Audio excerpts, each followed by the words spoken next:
Fessot pour 5 minutes pour le groupe UDR.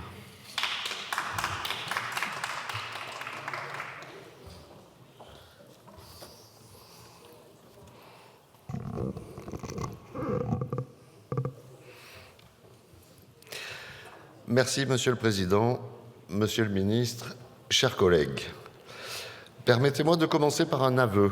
Lorsque j'ai vu au programme de nos travaux cette proposition de loi portée par nos collègues de la France insoumise, crainte et amusement se sont mêlés dans un sentiment confus. Néanmoins, Éric Ciotti étant très attaché à l'impartialité qui doit prévaloir dans l'analyse des textes qui nous sont soumis, je me suis ressaisi et je suis parvenu à faire abstraction de l'origine de cette proposition. Avouez tout de même qu'il nous arrive de voir arriver de cette partie de l'hémicycle certaines propositions des plus audacieuses, voire stupéfiantes. Et pourtant, en toute objectivité, il y a dans cette initiative législative un certain bon sens, qui pourrait même venir de l'UDR, comme quoi tout arrive. Le problème du détournement du protoxyde d'azote de son utilisation initiale est bien réel, et il est des solutions que nous ne pouvons qu'approuver. Le protoxyde d'azote, ou gaz hilarant, ironie du nom lorsque l'on considère ses effets dramatiques, est aujourd'hui un véritable fléau, particulièrement chez nos jeunes. Vous le savez, c'est la deuxième drogue la plus consommée chez les 13-25 ans en France, juste après le cannabis. Ces effets euphorisants, aussi fugaces soient-ils, peuvent provoquer des dégâts neurologiques graves, des pertes de connaissance brutales et, dans certains cas, des arrêts respiratoires. Et que dire des gelures causées par une mauvaise utilisation ? Nous parlons ici d'un danger public largement accessible, notamment en ligne, avec une réglementation actuelle qui s'avère totalement insuffisante. Mais le problème va bien au-delà de ce seul produit.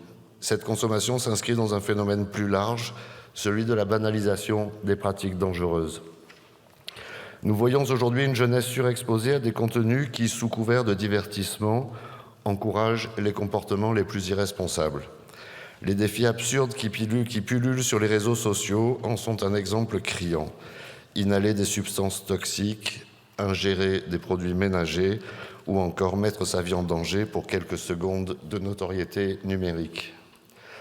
Ce qui semblait autrefois marginal est devenu un véritable phénomène de société, amplifié par des plateformes où tout est viral, tout est éphémère, mais où les conséquences, elles, sont bien réelles.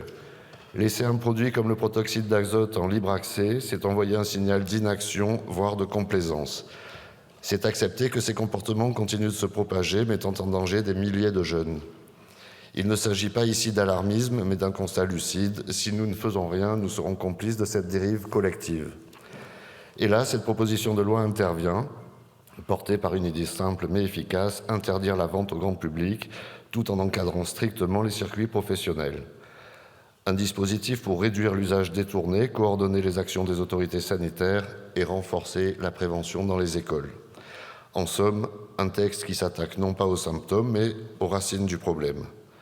Certes, nous avons nos divergences avec LFI, c'est un euphémisme, vous pouvez me croire, mais ici, ce soir, il serait indécent de s'enfermer dans une posture politique.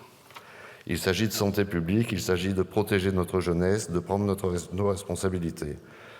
Ce texte n'est évidemment pas parfait, ce n'est pas le nôtre. Nous aurions pu enrichir certains aspects, peut-être affiner les circuits de surveillance ou renforcer les sanctions prévues. Mais ne nous y trompons pas, l'essentiel est là, et c'est pourquoi mon groupe votera pour cette proposition de loi. Je vous remercie. Je vous remercie. La parole est à Madame Katiana